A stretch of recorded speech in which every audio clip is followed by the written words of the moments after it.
Jeanine Turner, welcome to Partnering Leadership. I'm thrilled to have you in this conversation with me. So great to be here. Thank you so much for this invitation. I'm really excited and can't wait to talk about being present, commanding attention at work and at home by managing your social presence. But before we get to that, Jeanine, would love to know whereabouts you grew up and how your upbringing impacted the kind of person you've become.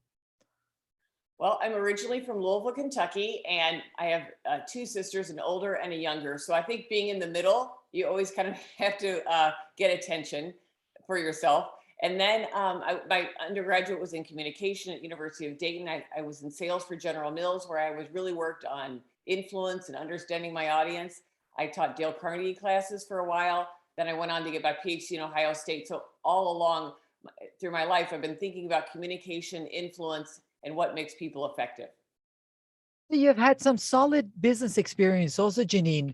Through that, did you want to become a professor? Is this something you aspire to do? It's such a great question. So I really thought about getting into training and kind of motivational training and helping people with communication. And then when my sales opportunity really reinforced that. And after Dale Carnegie, I thought I'd like to do some developing of my own type training programs. And I thought if I had a PhD, people would think I was smarter. So that's why I got one, because I want to develop training programs. But in so much, my work as a professor is helping students, helping them kind of coach them in their presentations. And so I've really gotten to merge both of those things. That's interesting, Jeanine, because our lives to a certain extent are the flip side of the same coin, in that I always loved the idea of becoming a professor. It was the need to research and publish that made me stick Yeah, to not pursuing the PhD. Luckily, I didn't know anything about that when I pursued the PhD. I didn't do any research about that. So I didn't know what it was like. Well, so Jeanine, you have been interested and fascinated with this concept of communications and being present. And pretty early on, even for your PhD dissertation, you worked on telemedicine for the Ohio prison system. What was that experience like? And what were some of those early lessons you learned about communication? Wow, thank you so much for asking about that. Well, when I was in my PhD program at Ohio State, I had the opportunity to work on this video telemedicine opportunity, looking at how telemedicine using video technology would be able to make more accessible healthcare for inmates throughout Ohio. I also worked at the same time on this social support network that was just kind of before the internet had been diffused, and it was where people were connecting over bulletin boards for hemophiliacs to try to connect them with other hemophiliacs within the area. So this was a very low tech connection with a blog, text only blog. And then the video is more of a high tech connection. And I was just really interested in how different channels provided opportunities for presence and how people could get more present in different places. And just because you had a rich channel like a video didn't necessarily make for a rich connection, because many people, for example, in Ohio that had hemophilia had never met another person with hemophilia. And for the first time would connect on this blog. And it was amazing, the kind of connection. So I'm just fascinated by different types of technology and their impact on presence. What an insightful comment right there, Jeanine, that just because you had a rich connection didn't mean that would translate to a rich presence. So it's Right. not the technology. There are things beyond the technology that help with that presence. Absolutely. And what I think has been really interesting is that we've had a lot of focus on individual technologies. So is the phone rich enough, or is the video rich enough, or is the email enough to get a message across, or a text? And then when the phone was introduced, well, the phone's been introduced for a while, but when the digital phone, especially the iPhone, like 2007, we had a very fast diffusion of smartphone technology. And with that, it's not just the channel that's being interrupting a conversation or let me start over thinking about that. So, okay, you asked that about the prison system. Okay, so in terms of richness and presence, I think the richness is often determined by the person, not necessarily the technology and the relationship and connection you have with that other person. What I've found interesting and what I've studied over time is how different technologies provide different types of presence. Then in 2007 or so, when when the iPhone was diffused and we had more and more people carrying around a digital device at all times, now not only did you have a channel that you could communicate with people, but you also had a channel that could interrupt another conversation. So it created even more complexity, and I've really enjoyed kind of watching that progression. In fact, I've been working on this project for years. I mean, since my PhD, I've been studying and thinking about presence. And so I was frustrated because I have 3 children, and it was, my research was slower and slower and slower as I was trying to manage things at home. And I kept thinking, oh, I've just got to get this research out. And then the pandemic hit, and I'm so happy that I didn't get this book out prior, because there were so many things that have happened over the last 20 months that have such important implications for presence that I would have wanted to include. So it shows that everything works out for a reason.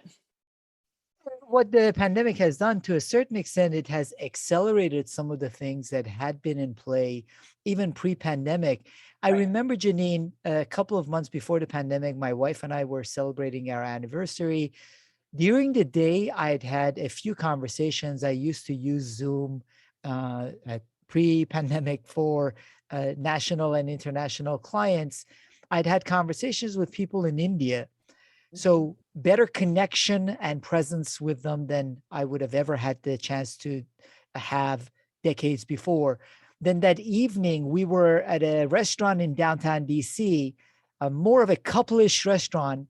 There was a moment in time when I looked around, and most of the couples were glued to their screens at this very expensive restaurant. So the connections, the technology had provided the opportunity for connections across the globe, but had gotten in the way of connections across the table. I love the way you said that. That is exactly the case. In fact, some places I found, restaurants would actually give you a discount if you left your phone at the kind of at the front of the restaurant, because they thought you'd have a better time. And then you wouldn't get on Yelp and say, oh, my food was cold. But my food was cold because I was on my phone when my food came and I didn't try it for 15 minutes. So I think you're so right. It's almost like this technology in our hand is constantly asking us to disconnect from wherever we are. And if we are not more intentional about who we want to be with socially, how do we want to be socially present, then we will constantly be following these distractions, and it has an impact on relationships. And that intentionality is a point that you keep repeating and is important to keep in mind, Jeanine. Now, we talk about social presence and being present as part of the title of your book. What do you mean when you say social presence? Okay, I'm so glad you asked about that, because I think social presence is unique to this idea of presence or mindfulness. So there's been a lot of research on the importance of presence and mindfulness. Kind of, do you feel nature around you? Do you feel yourself breathing in the space where you are? And that obviously has implications to the extent to which you're on technology or not. What I want people to really think about is not just this being present from a mindfulness or intrapersonal perspective, but rather a social presence or interpersonal perspective. So when I'm in a conversation with someone, I need to be intentional about the presence I'm trying to have with that conversation. And it doesn't necessarily mean only face to face, but in the minute that you start engaging in multiple conversations at once, you are losing track of the social presence that you have, unless you intentionally want to do that. For example, many people might be listening to this podcast right now while they're also answering their email or checking their phone, or potentially doing something else that maybe doesn't require their audio but requires input.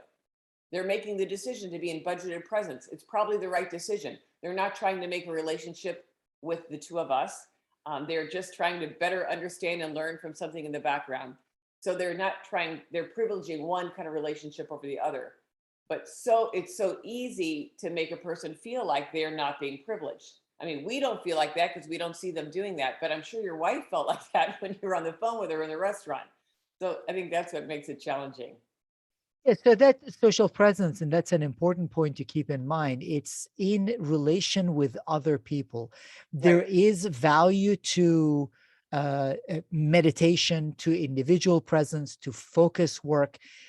Cal Newport, also at Yep. Georgetown, has written a lot of great books and has great thoughts with respect to that. But that is for ourselves. What you're talking about is social presence in interactions with others, whether at work or at home. Now, you break down social presence to four different types of social presence. What are Mhm. those types of social presence? So the first type is budgeted presence, which is what we are on. We are in probably most of the day. That anytime you have your phone with you and you are looking at your phone while also interacting with people around you, whether on a video or an email or face to face, you are essentially allocating part of your presence to one person and part to another person. So you're splitting up your presence according to multiple conversations. So anytime you're in multiple conversations at once, you're in budgeted presence. It can be extremely efficient, but also doesn't necessarily recognize the relationships of all the people that are involved. And you're basically treating your relationships like a task. Entitled presence is a second type of presence. Entitled presence is where I decide as a communicator that I want to control the interaction and I'm going to tell you to put your technology away and listen to me. So the name entitled has, I guess, a little bit of a negative connotation, but it actually, there's many times when it would make sense that you had that, whether you had the status or credibility or social capital, where you have the right to tell people to put their phones away. And to the extent to which your audience is like, yes, you're right, I should put my phone away, then you'll have it's a fine opportunity, it's a fine choice to pick. So entitled is where you kind of think of your audience as a container. You ask them to remove all distractions and just focus on you. The challenge of that is you can lose a lot of social capital if you're asking people to put their phones away and then you tell them something they really don't think they need to know and they think, why are you wasting my time? Right? And in many ways, I think as we're moving into hybrid, if you have an organization that says everyone has to be face to face for this meeting, it's another type of entitled presence where you're trying to control how people are present. And people are driving along to get to downtown DC and they're stuck in a lot of traffic and they're thinking, why do I have to go here? And then they get there frustrated and mad, and then you continue to waste their time. That's a huge risk to your social capital. So that's entitled presence. Competitive is kind of when you think of as when you think about Dale Carnegie, as we had talked a little bit about, it's in trying to influence people, persuasion, trying to understand your audience, using any kind of strategy you can have. Aristotle talks about logos, pathos, ethos. He's still very relevant today, and using those to try to engage your audience. And I have strategies for that in the book, which is basically helping you to do an effective presentation. And then finally, the last type of presence is invitational. Invitational is the presence that we have when we're not necessarily trying to persuade someone, not trying to persuade them to do something or influence them according to our message, but instead we're trying to create a dialogue or a partnership with someone. So in this situation, we're trying to better get to know, better understand that person and have that other person better understand us. And the reason why this presence is so important, which is actually created because of the challenge we have with budgeted presence. Because we are in budgeted presence all the time, and we don't take the time to really invest often in a one-to-one conversation, regardless of the channel, we are hardly ever in invitational presence. And I'll tell you two different things that I see where that's happening. If you think about this hybrid workplace situation, and all these organizations are saying we got to get these people back to work. Everybody has to get back to work because we have to create the culture. We have to get everybody together in this cohesive way. The challenge is organizations never had to create the culture before. It almost happened for them as people had to go to the workplace. There was no other place to go. You had to go to the workplace. Now is the choice to go to the workplace. So now we have to create invitational environments in the workplace so people want to come and have dialogue and participate and connect.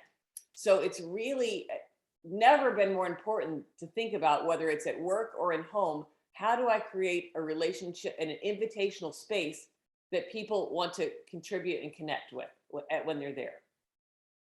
That's a big challenge that I would love to unpack. But if we first go back to that budgeted presence, so Jeanine, with that budgeted presence, there is a lot of data and research about the fact that we can't really multitask. Therefore, Yes. our mind switches back and forth Right. with things that require cognitive abilities. So, what does that budgeted presence therefore mean? Does that mean that we need to purely focus 100% on the person we are in front of? Or is there any ability to do an 80-20? What does budgeted presence really mean? Okay, I think it's completely unrealistic that we'll be 100% focused on every conversation, because especially because we all think we've gotten so good at budgeted presences over the last 19 months. I mean, people that are on Zoom, then they can get all these other things done. Oh, my camera's not working. Oh, my audio, I don't know what's going on. I'll just listen in while I'm doing a million other things. So we have become experts at budgeted presence. So for me to say don't do it is like completely ridiculous. And I actually think we almost have to. The norms in society, the norms of our organizations have almost re-emphasized how important it is to be efficient and be productive. So what I guess the challenge is that it's true, we cannot multitask. And that's multitasking is a complex activity where you're trying to do multiple tasks at once. Multi-communication is what we're talking about with budgeted presence. That's even more complex. I'm managing multiple roles, multiple identities, multiple audiences, multiple ideas and messages from completely different contexts. So that's much more challenging than just trying to do the traditional multitasking studies that people said no one could ever do. So first of all, people should recognize it's very hard to do once you try to do it. But the second thing is, my mind works 4 to 5 times faster than you can speak. And your mind works 4 to 5 times faster than I can speak. So what happens is, the way I get budgeted presence to work is I think I know what you're saying, and I'm actually not paying attention at all. Because I know I've heard you say this, Mahan, oh my gosh, we're off on this again. Okay, yeah, I know where this is going for the next 15 minutes, right? So now I can get some texts or emails off because I know where this is going. So it's just really, budgeted presence is a way to kind of maximize that extra time when you could be concentrating on the message. I think a lot of times that probably is the right decision. However, there are many times when it's not. And I think so quickly we can jump into budgeted presence without first thinking, is this really where we need to be? Now, again, these 4 strategies are based on the view of the communicator, right? So it's all from what I want to get done. So do I want to be efficient? I choose budgeted. Do I want everyone to stop and listen to me? I think of them as a container. I choose entitled. Do I want to think of my audience as an investor? I'm going to try to persuade them. Do I want to think of them as a partner? I choose invitational. But necessarily, because people are communicating, people are all choosing those presences at the same time with you as well. And that's what makes it hard. It does. So therefore, that's why the question is, I understand it's different in different situations for different people, Jeanine, but how do we strike the balance so we have an appropriate level of presence? And whether it is in meetings where oftentimes virtual, hybrid, or even in person, people were not mentally in the conversation, therefore would Right. not be able to fully contribute to it. Right. Or even in decision-making situations, Right. there is, while people can hear and think a lot faster than others speak, the thought process ends up shifting to other areas. So what ends up happening is people are drifting in and out. So Yes. the outcome of the conversations are not as good. So what can we do to try to manage that presence? Absolutely. So there's 3 things you have to think about. You have to think of, as a communicator going in, what is the context that I'm going into? How important is this context to me? How critical is this context for my job, what I do, how interdependent I am in terms of the success of this? So what's the context? That's important because a lot of people, like say, for example, you talked about your being on the phone during this very special restaurant with your wife, and she says to you, why are you on your phone? And you say, oh my gosh, I don't know. I didn't even realize I was on my phone. So often we are not cognizant of the context that we're in. And all those other people in the restaurant weren't either. This context suggests you should not be on your phone, especially if you're spending this much money for dinner, right? So context, right? Second, relationship. Who is the most important relationship here and how am I engaging, right? So if I'm talking with someone, engaging with them, and I know this is a really important conversation for me, I'm going into that conversation knowing I should not be looking at my phone during this conversation. I either need to silence it or I need to be careful about how I operate the phone. Or maybe this person, maybe the person is going to say things you know already about, but you're very interdependent with that person and you need their success for your success, right? So then that relationship matters. You need to think about not being in budgeted presence during that conversation. And then finally, message. If this is a really complex or important message, you need to be focused and connecting in that, right? So it's like thinking about context, message, and relationship. And that helps to drive how you make choices about whether to be in budget, entitled, competitive, or invitational. That's a great way of thinking about it. And again, your key point is the intentionality behind thinking through that process. Now, that said, Jeanine, there's been a lot of research and writing also on the fact that to a certain extent, the technologies benefit from hijacking our attention. Nir Right. Eyal has written in his book, Hooked. He is one of the initial people that work with some of the tech companies to come up with elements that can be seen as being addictive, Right. triggering an actual behavior in us, whether it's Yeah. through the alerts that they have, causing it to become habit forming. So the technology, that phone just being there are elements of it that end up controlling us rather than us controlling it. Any Yes. thoughts and perspectives with respect to how we can be intentional with our presence while the technology makes its money off of capturing our attention? Right.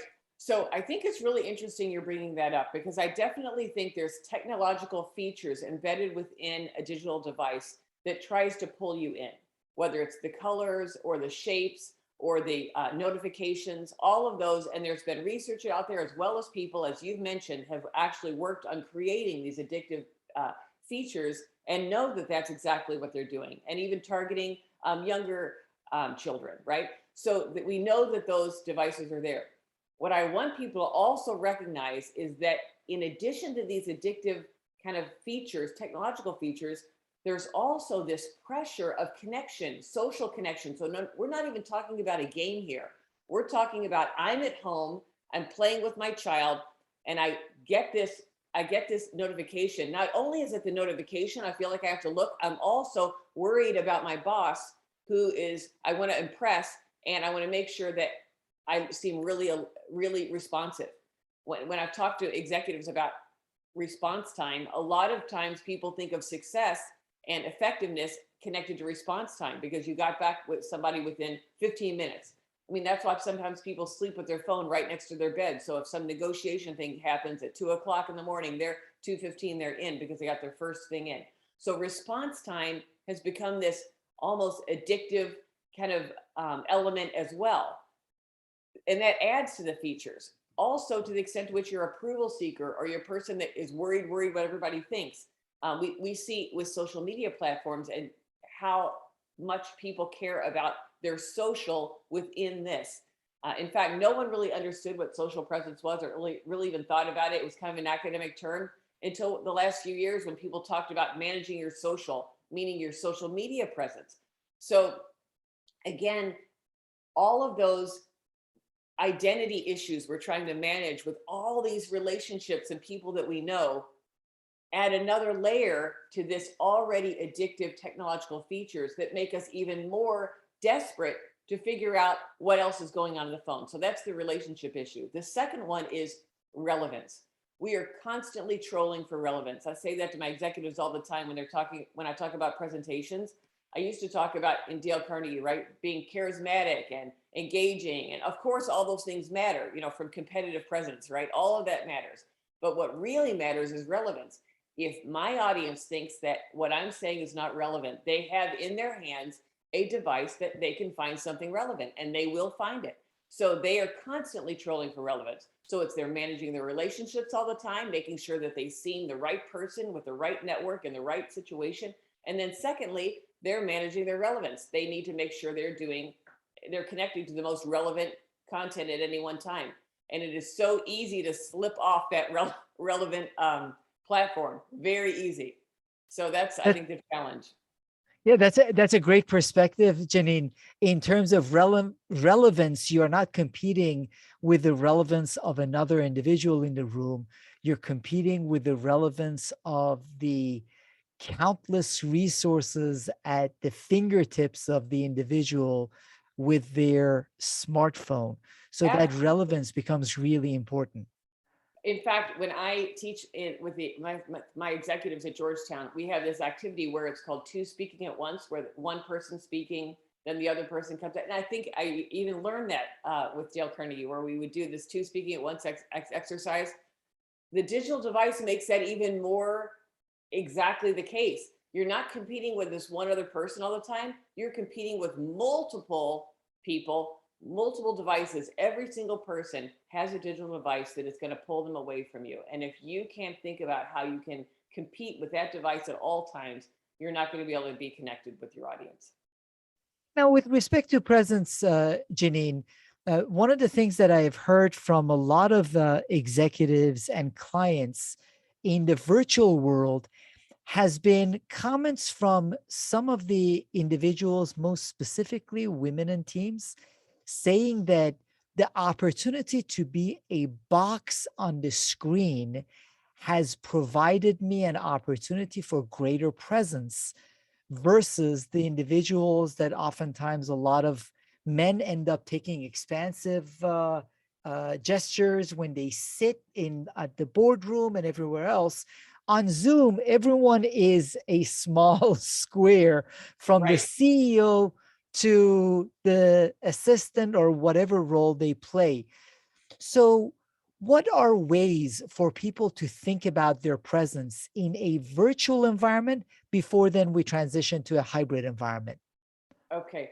So I think that's a really important question. And so I think what's what's challenging about the virtual environment is, you're right, we're really limited to this square of what people can see, which is why I think it's really important to think about, if you're going to turn your camera off, what are the implications of turning your camera off? Many many women also talked about not being Instagram ready, or many children in K through 12 would feel like they're not Instagram ready, so they would turn their kind of camera off because they didn't have all the filters, and they felt like people would see them and they didn't like that, right?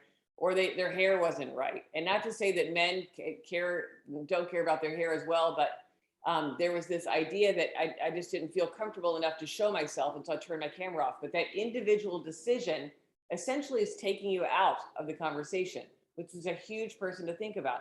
And I think we think about that all the time. Oh, I'll get so many things done. I'll just mute my camera and mute my audio. But essentially, you're taking yourself out of the conversation in a real way. I think also thinking about, how do I make eye contact? How do I shake my head and act like I am really paying attention during a conversation? And then how do I get involved in the chat to make sure people know that I am actually paying attention? So it doesn't mean you have to always raise your hand and make a comment, because sometimes that can be hard. But getting involved in the chat and showing that engagement, I think, can be really important. So being intentional about that presence, virtual, is also important. Now, with the transition to hybrid, Jeanine, that a lot of organizations are thinking about and struggling, there is the conversation around the flexibility, which many organizations are going to approach the future of work, allowing people at least a couple of days of work from home or wherever they choose, with 2 to 3 days in the office environment. At the same time, there's been great research from different people, including Nick Bloom at Stanford, showing that there is a significant bias against the people that aren't present in person at the work environments, Mm-hmm. uh, while many women and people of color are the ones that would be less likely to be in person and would want to choose the flexible work options. So this provides a challenge with respect to presence, most specifically for women and people of color. So how Right. can we think about that future of work and presence for all the people in the organization, including those that might choose not to be in the office every single day? Right. Well, a couple things. I think the first thing is when you have agency, uh, I think flexibility in so many times is a Faustian bargain because we have this idea of, oh, we're so excited to have this flexibility agency, but then our workday just expands to like a 24/7 situation, right? Because we feel so guilty about not being there. So we have to really be present. So then we're constantly in budgeted presence the entire day. Um, so that's the one thing is I think when people, if you have a situation where everyone can choose every day, if I end up choosing, okay, Wednesday I'm going into the office and no one else went into the office that day, then it really doesn't even make sense. It's almost like you have to be a little bit thoughtful about how you figure out some of those choices. The second thing would be is I think you're right. I think when you're thinking about some of the flexible, if we set up some type of a norm that the people that are in the office are involved in the real decisions and that the hybrid people are involved in these other decisions, extra decisions that are like okay, we have to include everybody. Let's turn on the hybrid, but let's have our real discussion over lunch over here.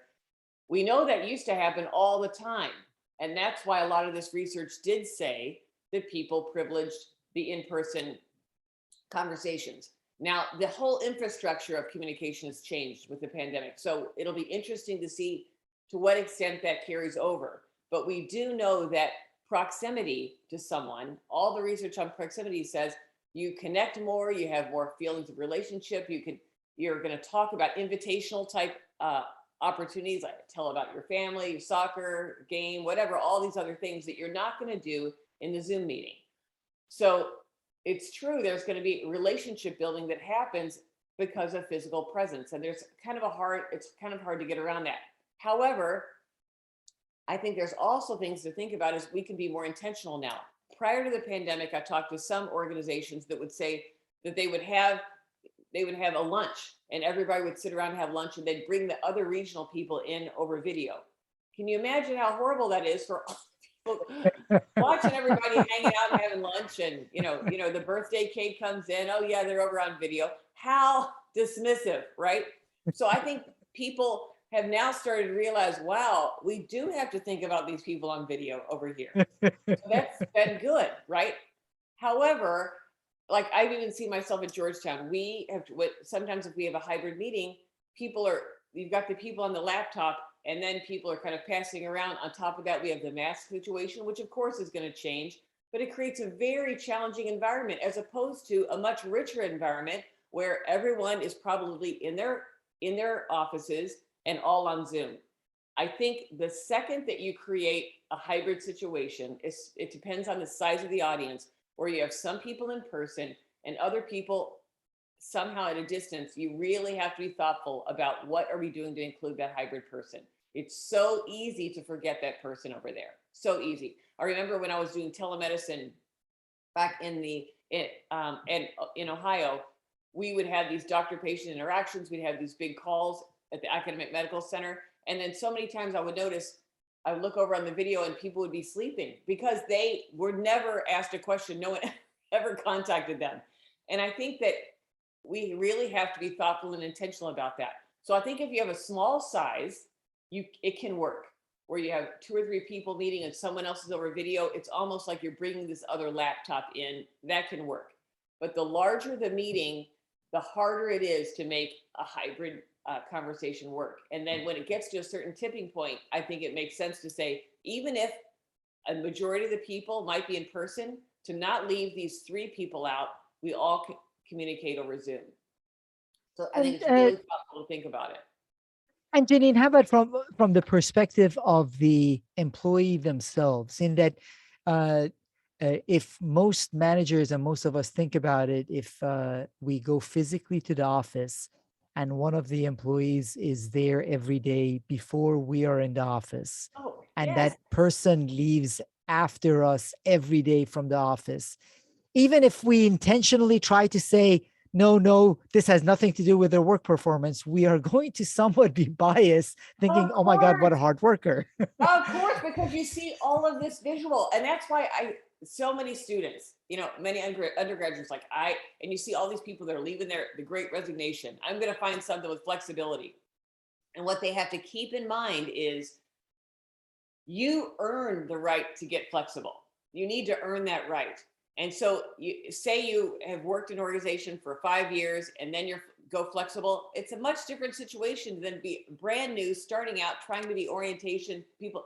It is out of sight, out of mind is a really important thing to think about.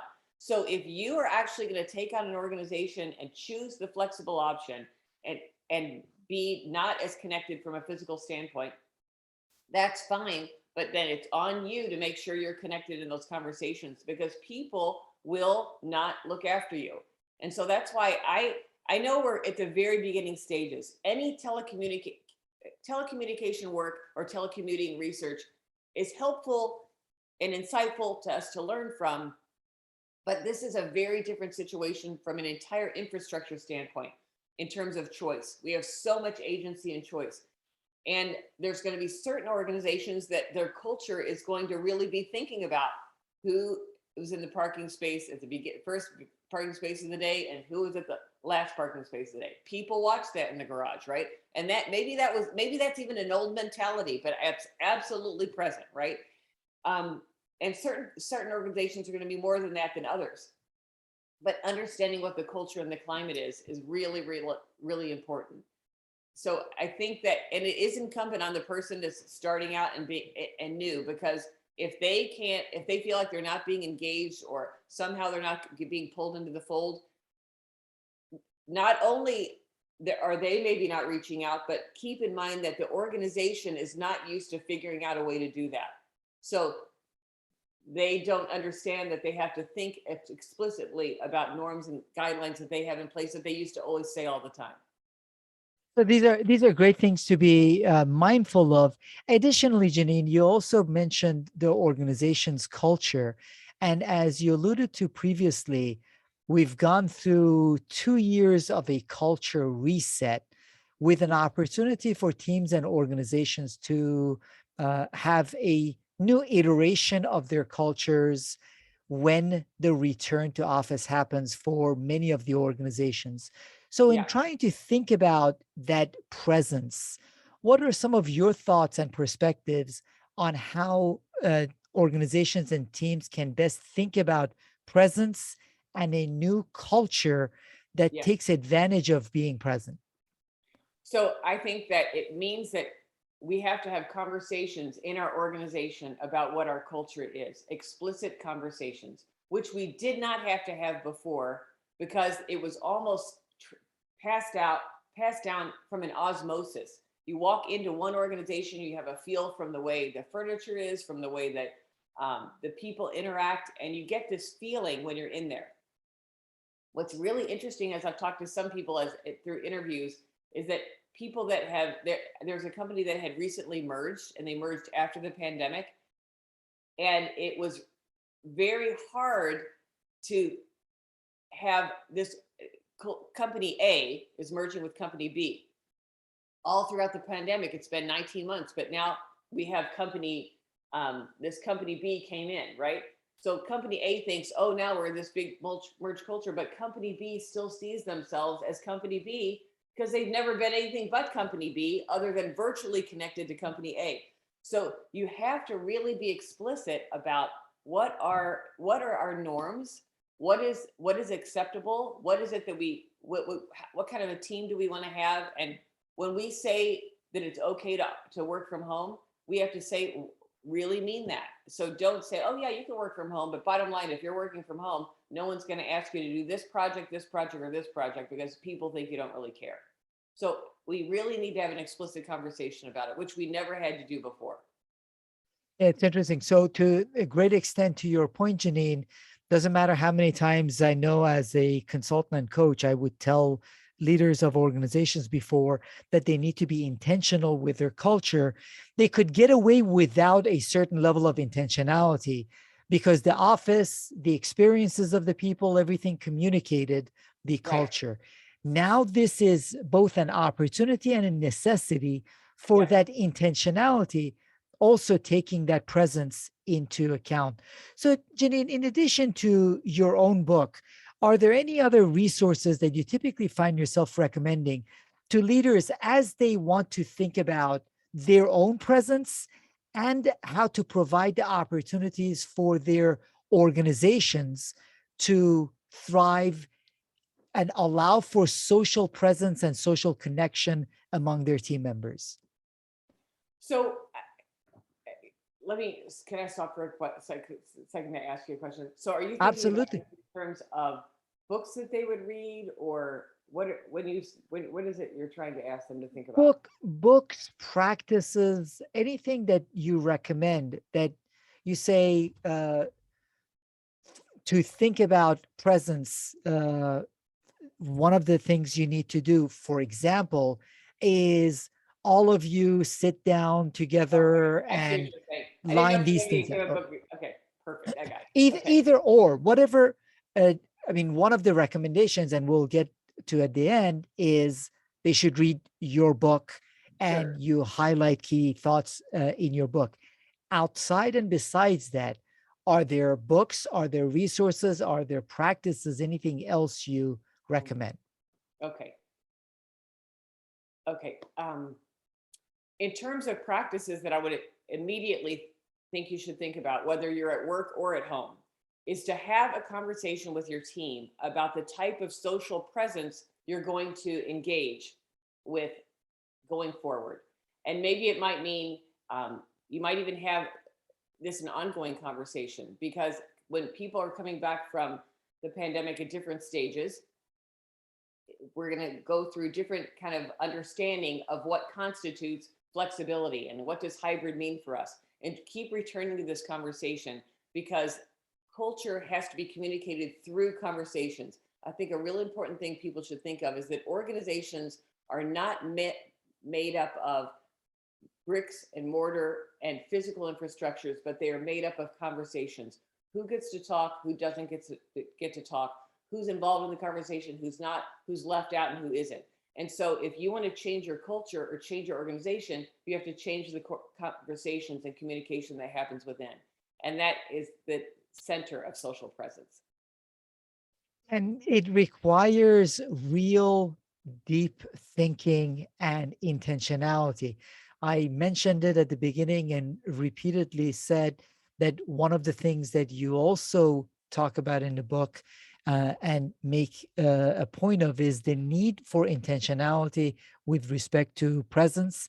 And I think as we move forward in reestablishing the organizational culture, it requires a level of intentionality and a level of engagement and conversations around that, which is why I think your book is a great start for people to take a look at how they can be present and how that social presence plays a role, whether in their individual conversations or in the association with a group as they establish their culture. So, Jeanine, how best would the audience find out about your book and connect with you? The best way to connect with me is on LinkedIn, and I encourage people to reach out. I love to hear about people's experiences about presence and hear about what their thoughts are about hybrid work and how they're doing with work, with communication. So please reach out to me on LinkedIn. And my book is available on Amazon. I'd love you to reach out and try the book, and also then connect with me and let me know what your thoughts are. Um, okay, does that sound good what I just said? It's fine if you want to restate it. You can say it one more time. Okay. We'll, Okay. But not to mention, okay. So the best way to connect with me is on LinkedIn, or because they could also connect with me over Georgetown email. I guess either one. I guess. What are your thoughts? I would say the easiest way for them to find you would be LinkedIn, Yeah. Jeanine. So my own call for action would be they can find a book on Amazon.com and reach out to me on LinkedIn, and then I'll reemphasize those couple of points in Georgetown too. Okay. Okay. So the best way to reach out to me is find me on LinkedIn, and please message me and go to Amazon and you'll find the book there. And that's outstanding, Jeanine. I really appreciate the insights that you have shared on being present, because I think it's really important for us to be mindful of our presence and interactions as the technology is becoming more capable and provides more opportunities for us to access to tons of information.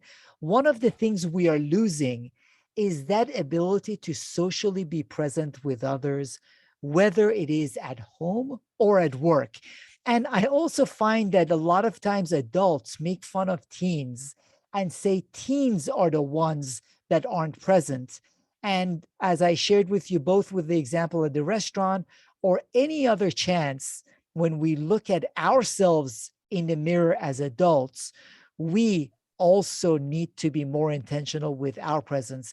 And your book does a great job with providing frameworks and insights on how to do that. In addition to the fact that you teach at my beloved Georgetown McDonough, and I know you work with a lot of organizations and clients, both on executive education and consulting work on helping them increase their presence. So I really appreciate you sharing some of your thoughts and perspectives with the partnering leadership community. Thank you so much, Jeanine Turner. Thank you so much. It's been an honor to be in this conversation with you.